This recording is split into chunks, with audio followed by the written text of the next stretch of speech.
భగవంతుడి మీద మనం ఏ భావం వ్యక్తం చేసినా అది భక్తేనండి. కామోత్కంఠిత గోపికల్ భయమునన్ కంసుండు వైరక్రియా సామగ్రిన్ శిశుపాల ముఖ్య నృపతుల్. భగవంతుడితో మీరు జలకమాడండి, హాస్యమాడండి, చతురమాడండి, తిట్టండి, ఏం చేయండి, అది భక్తి.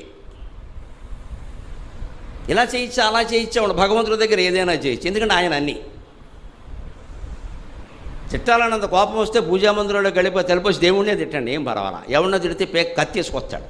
దేవుడిని తిడితే ఆ కత్తి వేసుకుని వాడు రాకుండా మనం రక్షిస్తాడమ్మా. వీడికి ఎంత బాధ లేకపోతే నన్ను తిట్టాడు, వీడికి ఎంత బాధ లేకపోతే నన్ను తిట్టాడు.